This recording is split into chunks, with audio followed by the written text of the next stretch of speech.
couple of years in food tech investing, with the whole segment, fairly or unfairly, often judged by the performance of a handful of high-protein players in the alternative protein space that seem to have burnt through huge piles of cash without a great deal to show for it.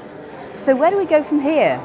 Eventually, it all shakes out. Eventually, the kind of less smart money decides to go chase the next opportunity. You know, so we had food tech, we had crypto, we have AI. So there's that fluid money that's running in and out after these opportunities, expecting quick cash. But now that kind of, if you like, tourist capital or whatever you want to call it, has kind of exited. Yeah. You know, is there still money available for companies, for example, in the alternative protein space? Sure. You know, if there are interesting companies out there, can they still get funded? So we, for example, created a fund called the Global Food Innovation Fund. And that fund is focusing on protein.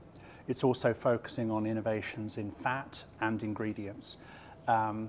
We've had 4 global food corporates coming into that fund in the last sort of 9 months. In the last week, we've had an additional 2 food corporates coming into that fund and investing circa $10 million. Right. So is smart money still there looking for great innovations that are going to bring dramatic efficiencies to the food system? Yes. Money is still flowing in. On top of that, we're seeing governments who are really enthusiastic about taking the underpinnings of the technologies that we've been backing for the last 5 to 10 years and helping those companies to scale. What is getting funded now and why? I mean, what are you particularly excited about? So we've got 2 funds that we've been building over the last sort of 9 to 12 months. One of them is the one I mentioned, which is protein, fats, ingredients. That's been getting a lot of good traction with food corporates, and we've been getting a lot of governments who are interested in working with us on helping to build food innovation hubs for them. So, for example, a lot of conversations going on in the UAE, a lot of conversations happening, final sort of agreements and things going on in Japan. So lots of really interesting things happening from a government perspective. So government and food corporates are still very much interested in this category. The second fund that we've been building, which has been getting great traction, is around tech transfer. So we went out to partner. This fund we wanted to do in the US specifically at first to sort of prove the new model. And the new model for us was partnering with, originally we wanted to partner with 5 universities. And ultimately those 5 told their friends and their cousins. And now we've got 25 universities that have asked to work with Big Idea Ventures. And the whole ethos of that is venture building new companies from scratch, using university IP and unlocking the 99% of sort of research and development and activity that's happening in some world-class universities around the world. So I think that's really exciting for us.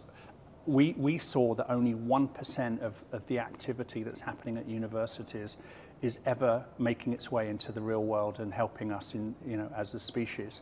And if we can turn that 1% into 5% or 10%, there's a lot of great things that we can be doing. That fund is with what's called the Farm Credit System in the US.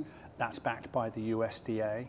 And so, yeah, 25 universities. We've already established 8 new companies. Those companies are not just in food. They're in companies which have the ability to help rural development. There are people who believe that the food system is going to urbanize.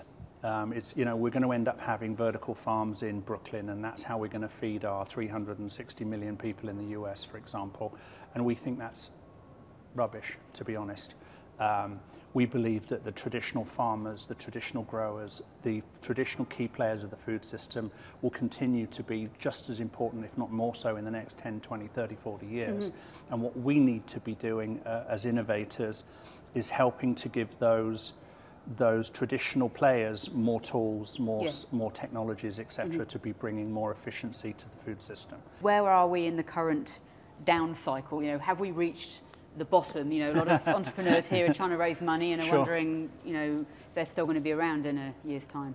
You can't escape the fundamentals, and the fundamentals are produce something which adds significant value, and make sure you're focused on solving a problem and bringing something to people that really need it and are prepared to pay for it, and be really good at serving your client or your customer. And that's it. If you can do that, you'll survive. And by the way, I think we'll start coming out of this, you know, downturn, if you want to call it that, in the next, I would say, 18 months to 2 years. I think we're going to have, right now we've got corporates who are running around saying, hey, you know, I can invest in these companies and get a lot of value for my money. And they're right, they can. There's a lot of really good companies that need cash right now. So now is a great time to make the investment. But in 2 years' time, it's going to flip again, and we're going to see these great innovators, these great companies who are going to start getting access to capital again. And these food corporates are going to say, hey, what happened? I thought we were going to have this run of the game forever. And the answer is they're not. In 2 to 3 years' time, I'd say 2 years, in 2 years' time, we're going to have the startups and the young companies again being more in the driving seat, which I'm really looking forward to.